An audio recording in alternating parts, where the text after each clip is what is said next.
ఆట కావాలా పాట కావాలా? ఇప్పుడు రాష్ట్రంలో రగిలిపోతున్న ఎండల్లో రాజకీయాల్లోళ్లంతా 18 చౌరస్తాల్లో నిలబడి గట్టిగా అరుస్తూ అడుగుతున్న ప్రశ్న ఇదే. ఆట కావాలా పాట కావాలా? జనం వాళ్ళకిష్టమైనవి అడిగి మరీ కోరికలు తీర్చుకుంటున్నారు. ఇంకొంతమంది ఆశపోతులు ఆట పాట రెండూ కావాలని మారం చేస్తున్నారు. దీనికి ఖర్చవుతున్న డబ్బెంతో తెలుసా? దాదాపు 1000 కోట్లు.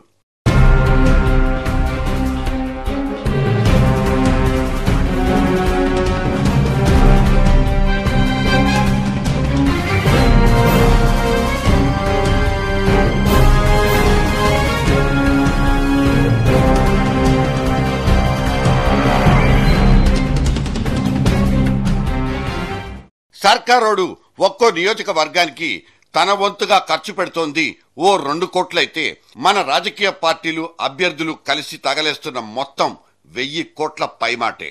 ఎలక్షన్ వాచ్ అనే స్వచ్ఛంద సంస్థ కొంతమంది ఔత్సాహికులు చేసిన సర్వేలో ఈ అంకెలు బయటకొచ్చాయి. 46 లక్షల మంది ఓటర్లు పాల్గొంటున్న ఈ ఉప ఎన్నికల్లో ఓ 16 లక్షల మంది ఓటుకు నోటును తీసుకోరనే ప్రాతిపదికన వాళ్లను మినహాయిస్తే ఇక మిగిలేది కేవలం 30 లక్షల మంది. ఈ 30 లక్షల మందికి ఒక్కో పార్టీ 1000 రూపాయలు ఇవ్వజూపినా అయ్యే ఖర్చు మొత్తం 900 కోట్లు. ఇంకో 100 కోట్లు మిగతా ఖర్చులకు తగలేసినా తడిపి మోపడయ్యేది ఈ 1000 కోట్లు.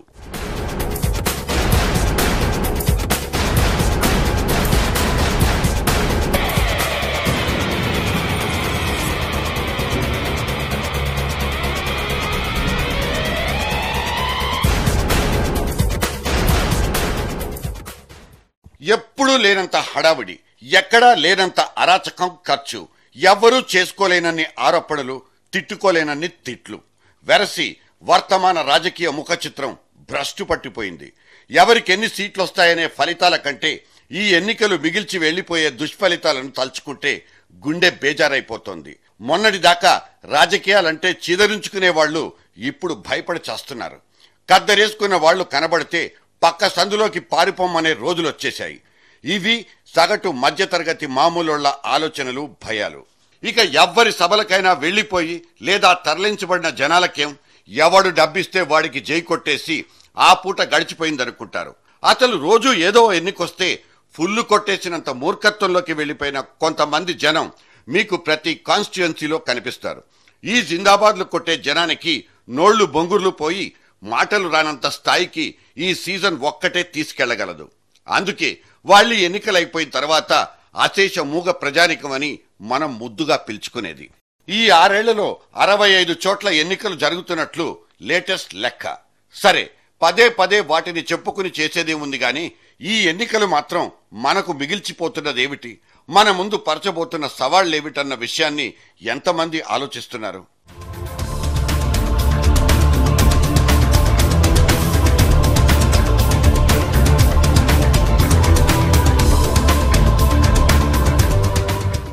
కాంగ్రెస్ పార్టీలో రగులుకున్న వేరుకుంపటి చిచ్చు మొత్తం రాష్ట్రాన్నే తగలబెట్టి పారేస్తోందని చెప్పడానికి ఇప్పుడు జరుగుతున్న బైపోల్స్ 1వ నెంబర్ సాక్ష్యం. ఒక పక్క ఎన్నికల్లో హోరాహోరీగా పోట్లాడుకుంటే ఇంకో పక్క జైళ్లు బెయిళ్ల పర్వాలు వెంటనే దొర్లిపోతున్నాయి. ప్రతి దానికి సానుభూతి అనే ఒకే ఒక్క ఎజెండాతో ముందు కురుకుతున్న ఈ పార్టీ మనుషులంతా ఇప్పుడు వైఎస్ మరణాన్ని, దాంతో పాటు ఆయన కుమారుడి జైలు జీవితాన్ని కూడా ఫుల్లుగా వాడేసుకోవడం ఇంకెక్కడా జరగకపోవచ్చు. ఇక కిరణ్ కుమార్ అనబడే ఒక ముఖ్యమంత్రి ఇన్నాళ్లుగా ఒక జగనుడి మీద నోరు పెగల్చకుండా మిన్నకుండిపోయి ఇప్పుడు మాత్రం తుప్పర్లు రాల్చడాన్ని తప్పు పట్టకుండా ఉండలేం.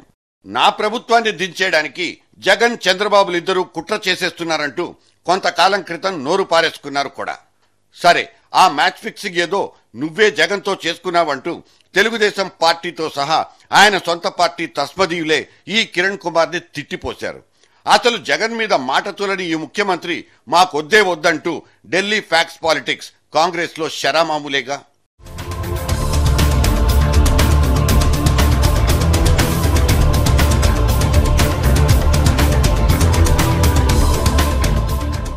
ఒక్క చిన్న విషయం అప్రస్తుతం మాత్రం కాబోదు. 2009లో జగన్మోహన్ రెడ్డి ఎంపీగా పోటీ చేస్తున్నప్పుడు ఆయన ఎన్నికల అఫిడవిట్లో తన ఆస్తుల విలువను కేవలం 72 కోట్లుగా చూపించారు. అదే ఆస్తి 2011 నాటి బై ఎలక్షన్స్ నాటికి అక్షరాల 430 కోట్ల రూపాయలకు చేరుకుంది. అంటే 2 ఏళ్లలో ఆయన ఆస్తి 357 కోట్ల రూపాయలకు పెరిగిపోయిందన్నమాట. ఇక ఇందులో పరమార్థం ఆయన రోజువారీ 50 లక్షల రూపాయలు సంపాదించుకుంటున్నారన్నది. ఇది ఒక పచ్చి నిజం. ఆయన సంగతలా ఉంచితే ఇవాళ న్యూస్ పేపర్ తెలుగుదేశం పార్టీ తరఫున పోటీ చేస్తున్న అభ్యర్థి ఆస్తుల చిట్టాను విప్పి చూపించింది. 2010లో కేవలం 3.5 లక్షల ఆస్తులున్న ఈ 39 ఏళ్ల ఆసామికి ఇప్పుడు సాక్షాత్తు 6,000 కోట్ల రూపాయల ఆస్తులున్నట్లు స్వయంగా అఫిడవిట్ లో రాసుకున్నారు. పార్టీలేవైనా సిద్ధాంతాలేవైనా వ్యక్తులు మాత్రం వాళ్లే. అదే కోట్లకు పడగలెత్తిన ఆసామీలే. ఎక్కడో కొంతమంది తప్పితే ఇన్నిన్ని వేల కోట్లు సంపాదించుకుని ప్రజాసేవ చేయడానికి ఇలా పోటీలు పడిపోవడం మనం ఏ జన్మలో చేసుకున్న పుణ్యమో. రేపు విసరబోయే నోట్లు, పంచబోయే సీసాల సాక్షిగా మన ప్రజాస్వామ్యం పరిడవిల్లబోతోంది. మన బాగోగులు చూసుకోవడానికి, మన పిల్లల భవిష్యత్తును తీర్చిదిద్దడానికి ఇంతింత మంది కుబేర్లంతా క్యూలు కడుతుంటే ఇంకా దిగులే ఉంది. By the people.